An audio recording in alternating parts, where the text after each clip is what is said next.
Okay, this generally applies to the HAMP modification, the trial period, where the trial period is required a 3 month, although it often takes longer. Now the HAMP is the government modification. Some people call it MHA or whatever, MHAP, but that's the government modification. That's the one most people are going to get because that's the one all the big banks are participating in.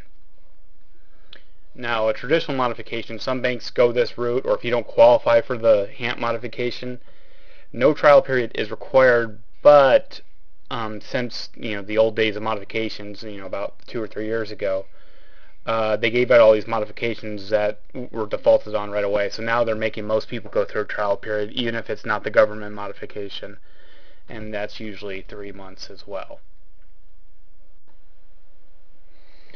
Okay, you got to remember when you get the trial period, the easy part is over. You are gonna have to submit several more documents, even though you may have already done it. I mean, most of these banks, when they approve you for a trial period, they're simply saying, "All right, we're going to get some money out of you now, while we're going through this process of reviewing your documents." So chances are they haven't even looked at your documents. So you're going to have to submit several more times, and while they're reviewing, they're probably going to say, well, we need documents again, because they need them updated every month or two. So you just got to be prepared to keep sending documents. And this kind of goes back to the last one, but it's not time to celebrate because you're far from done. And it's not an approval. They're giving you this trial period, and it's kind of misleading because they say, okay, we can put you on a trial period, and then after that, if you make all your payments, then you'll be approved for modification. That's what most people take out of it, but it's far from that. I mean, a lot of people have made all their payments on time, and they never get the approval because their investor doesn't participate, or they were wrong about their income or whatever.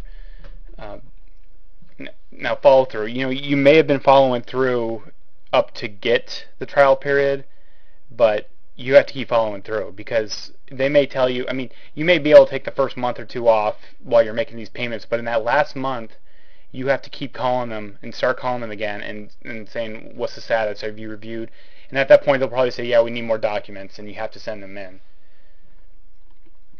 Make all the payments on time. There's no grace period for the trial period. They tell you that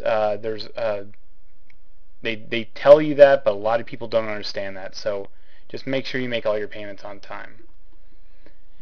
And this is the frustrating part for a lot of people. It's likely to go well beyond 3 months because the bank said 3 months, and they figured that would be enough time to review the files. But they're so backlogged that some people are going 6, 7, 8, 9 months before they get an answer, and oftentimes that answer is a denial.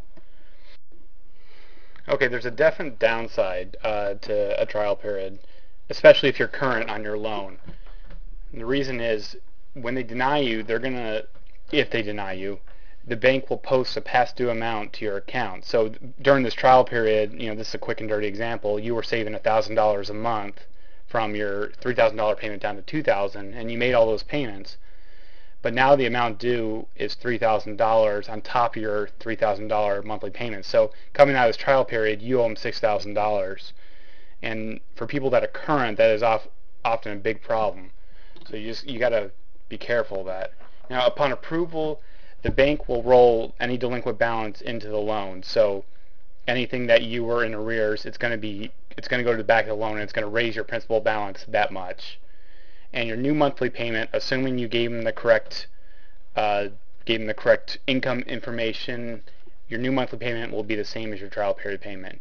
You have to remember, a lot of times they're taking this monthly payment. They're taking your income verbally over the phone. Even though you're sending them documents, they just go off what you told them verbally.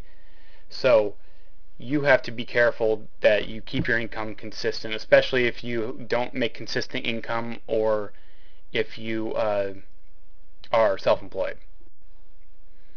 As always, you can sign up for our free webinar, which we host from time to time.